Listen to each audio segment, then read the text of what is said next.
So if you've been reading Dirt Rider for longer than a year, you're probably familiar with our Bike of the Year story. This is something that we do. It's a feature typically every June or July, where we, the staff, test riders, pick our favorite bike, MX or off-road, from the year. So for 2013, it was a super tough decision, and done a lot of testing. Honestly, it's come down to 2 off-road bikes for us. KTM 500 EXE, which actually was Bike of the Year a year ago. And also, all new for this year, we have the Beta 300 two-stroke, the 300RR. And that's something that, honestly, our expectations were mixed. I mean, we knew that Beta would produce a good bike, but we weren't sure how good it would be. And honestly, it knocked our socks off the first time we rode it. So Bike of the Year isn't really about finding the perfect bike. It's about finding something that really defines the year as far as machinery goes, and just cool updates, different performance to the bike. That's something that both the 300 has because it's new, and also the 500 EXE just because it's such a capable dual sport bike. So been doing a lot of testing, and we're out here in the desert. We're going to tell you what we think.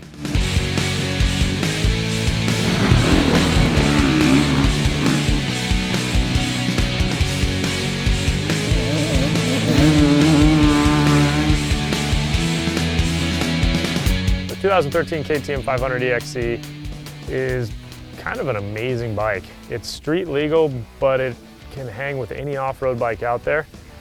You ride the bike and you would never know that it has turn signals or a license plate, or the fact you can pull off your favorite gnarly enduro trail and just ride down the street. The motor's really good. It kind of once in a while pops on decel, but that's part of the emissions that makes it street legal. But for us in California, having a street legal bike that can just roll out and go race any race, off-road race, ride tight trails, ride through the desert, load it up in the truck and go home it almost doesn't exist. But the KTM changes all that. The 500 motor isn't too much for me and has plenty of horsepower. You can get yourself out of any situation. The delivery's real smooth, plenty of torque. You can run low RPM and the thing still creeps. The bike's not gonna wear you out. On the suspension side of things, for me, obviously it's set up for, road and off-road. So to me, it's a little bit soft, getting in more of the high-speed chop. It's divey, it's a little soft in the rear, maybe a little bit too low. But for an overall just feeling of going on and off-road, it's amazing. Like, I can ride that bike anywhere. It feels great, it handles well, it doesn't do anything funny. It's pretty amazing. Like I said, I didn't even know it was a street legal bike until someone told me. The comfort of the bike is really, for me, I'm 5'10", and it fits me really well. The handlebar, seat, peg, everything is real comfortable. I feel that, on hills, anywhere else, touching, I'm really comfortable on the bike. And it doesn't feel too cramped, but it doesn't feel too open either. Also, the bike looks great. It's got the dirt bike look, and tucked away is the blinkers, the headlight. The headlight's really, really cool. It's flush, nothing sticks out too far, and it looks really good.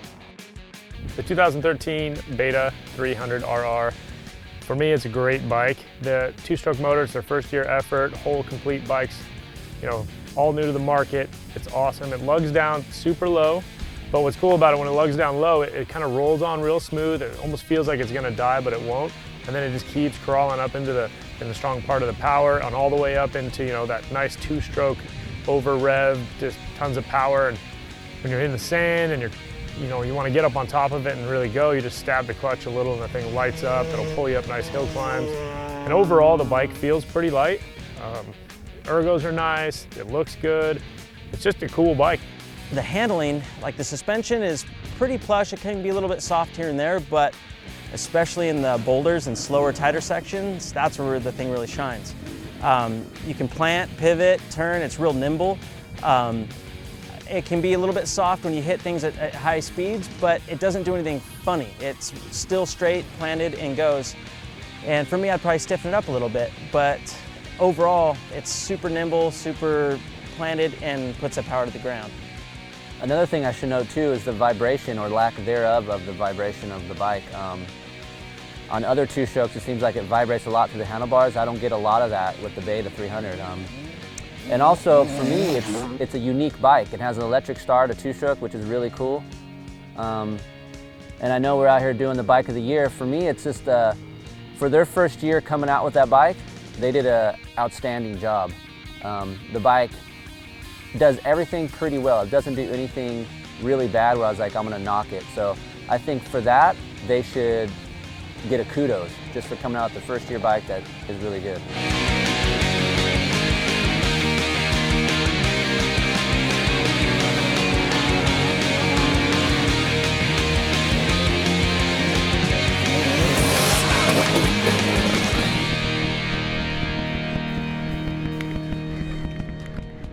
For me, coming up like Bike of the Year is so great for me because that means lots and lots of riding, because you can't come up with Bike of the Year by doing 1 or 2 days of testing. You have to, there's so many bikes. There's Hondas, KTM, Suzuki's, Cowies, everything out there, Betas, Husabergs, all kinds of bikes. And you can't just do it in 1 or 2 days. So we've been doing weeks and weeks, and we're out every day getting our feet wet, you know, battling with each other and arguing, trying to figure out what we're gonna narrow it down to. And coming down, you know, it's been so long, and now we're down to 2 bikes, and we're really putting in our time. The last week or 2 has really just been a lot of hours of getting them in, you know, the tight uphill trails, you know, switchbacks, you know, around trees, over rocks, water, everything. It does it, sand, everything you can throw at the bike to test it.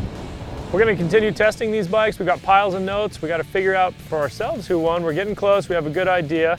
Check out the June 2013 issue of Dirt Rider. Also check out dirtrider.com for more info, and we'll see you out on the trails.